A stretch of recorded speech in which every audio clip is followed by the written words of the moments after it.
नमस्कार दोस्तों, मंजिस मैथमेटिक्स में आपका स्वागत है। आज हम लोग जीएस में हिस्ट्री से वैदिक काल के 30 महत्वपूर्ण क्वेश्चन देखेंगे। इस वीडियो को शुरू से अंत तक देखिए, पसंद आने पर लाइक करना और शेयर करना न भूलें। और दोस्तों, यदि आप हमारे चैनल पर पहली बार जुड़े हैं तो हमारे चैनल को सब्सक्राइब जरूर करें, साथ ही बेल आइकन को भी दबा दें ताकि अगले वीडियो की सूचना आप तक पहुँच सके। तो चलिए शुरू करते हैं। आज का पहला प्रश्न, निम्नलिखित में से किसने आर्यों के आदि देश के बारे में लिखा था? इसका आंसर होगा ऑप्शन डी, बाल गंगाधर तिलक। हमारे स्वतंत्रता सेनानियों में बाल गंगाधर तिलक ऐसे थे जिन्होंने आर्यों के इतिहास के बारे में लिखा था और उनका मानना था कि आर्य जो है उत्तरी ध्रुव से भारत आए थे, लेकिन अधिकांश इतिहासकार इससे सहमत नहीं हैं। नेक्स्ट क्वेश्चन है, जिस ग्रंथ में पुरुष मेध का उल्लेख हुआ है वह कौन सा है? इसका आंसर होगा option C, Shatapatha Brahmana. Next question है, उत्तर वैदिक काल में निम्नलिखित में से किनको आर्य संस्कृति का धूर समझा जाता था? इसका आंसर होगा ऑप्शन ए, अंग और मगध।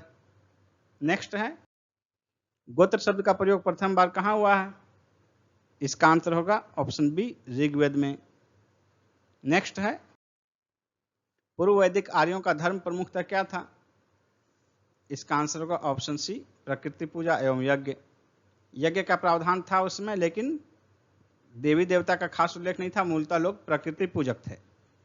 नेक्स्ट क्वेश्चन है, ऋग्वेद में जनता निम्न में से मुख्यतः किसमें विश्वास करती थी? इसका आंसर होगा ऑप्शन डी, बलि एवं कर्मकांड में। नेक्स्ट है, प्रसिद्ध 10 राजाओं का युद्ध किस नदी के तट पर लड़ा गया? इसका आंसर होगा ऑप्शन डी, परुष्णी नदी। परुष्णी जो है वर्तमान में रावी नदी का पुराना नाम परुष्णी नदी है। नेक्स्ट क्वेश्चन है, निम्न में से किस नदी को ऋग्वेद में मातेतमा, देवीतमा एवं नदीतमा संबोधित किया गया है? इसका आंसर होगा ऑप्शन बी, सरस्वती नदी। ऋग्वेद में सरस्वती को सर्वाधिक पवित्र नदी घोषित किया गया है। नेक्स्ट क्वेश्चन है, उस जनजाति का नाम बताइए जो ऋग्वैदिक आर्यों से पंचजन से संबंधित नहीं था। इसका आंसर होगा ऑप्शन डी, कीकट। बाकी शेष जो हैं यदु, पुरु, तुर्वस, ये सभी पंचजन के अंग थे। नेक्स्ट क्वेश्चन है, प्राचीन भारत में आर्यों के जीविकोपार्जन का मुख्य साधन क्या था? उसका आंसर होगा ऑप्शन बी, शिकार करना। आर्य जो है प्रारंभ में खानाबदोश और शिकारी जीवन जीते थे। उनका जीवन अस्थायी था, अस्थायी जीवन का प्रारंभ कृषि के बाद ही हुआ। तो मूलतः जो आर्य थे वो घुमंतु रूप में ही थे और शिकार उनका मुख्य व्यवसाय था। नेक्स्ट क्वेश्चन है, वैदिक युग में प्रचलित लोकप्रिय शासन प्रणाली क्या थी? इसका आंसर होगा ऑप्शन डी, वंश परंपरागत राजतंत्र।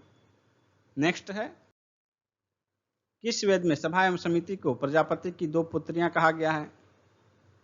इसका आंसर होगा ऑप्शन डी, अथर्ववेद। नेक्स्ट है, आयुर्वेद अर्थात जीवन का विज्ञान का उल्लेख सर्वप्रथम किस में मिलता है? इसका आंसर होगा ऑप्शन डी, अथर्ववेद में। आयुर्वेद अथर्ववेद का उपवेद है। नेक्स्ट क्वेश्चन है, ऋग्वैदिक धर्म क्या था? इसका आंसर होगा ऑप्शन डी, बहुदेववादी।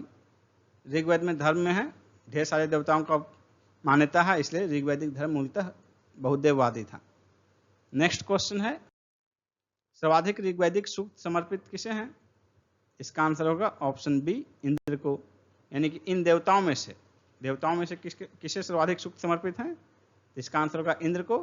इंद्र को ऋग्वेद के 250 सूक्त समर्पित हैं। नेक्स्ट है, निम्नलिखित में से पूर्व वैदिक आर्यों का सर्वाधिक लोकप्रिय देवता कौन था? इसका आंसर होगा ऑप्शन डी, इंद्र।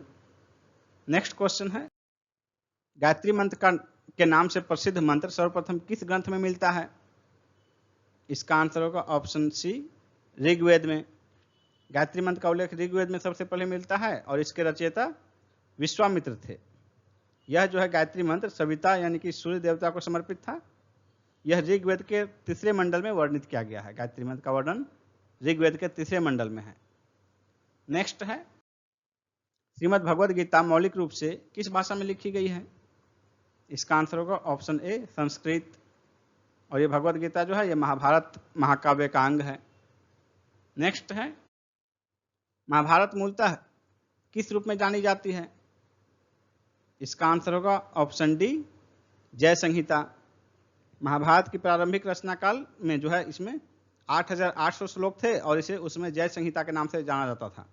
बाद में इसे और वृहद किया गया और वर्तमान में जो महाभारत है उसमें 1,00,000 श्लोक हैं और इसलिए इसे सतसहस्त्री संहिता या महाभारत के नाम से जाना जाता है।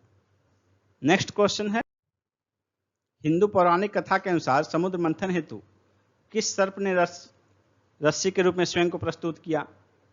इसका आंसर होगा ऑप्शन बी, वासुकी। हिंदू पौराणिक कथा के अनुसार समुद्र मंथन में मथनी के रूप में मंदराचल पर्वत और रस्सी के रूप में सर्पों के राजा वासुकीनाथ का प्रयोग किया गया था। नेक्स्ट क्वेश्चन है, किस काल में अछूत की अवधारणा स्पष्ट रूप से उद्धृत हुई थी? इसका आंसर होगा ऑप्शन डी, धर्मशास्त्र के समय में।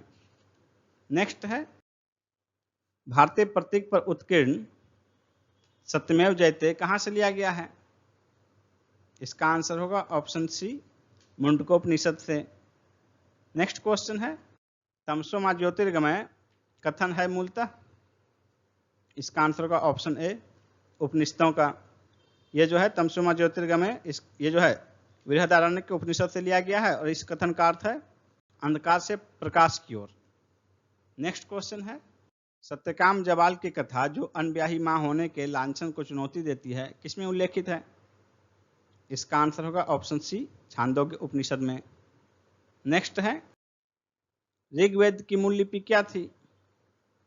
इसका आंसर होगा ऑप्शन डी, ब्राह्मी।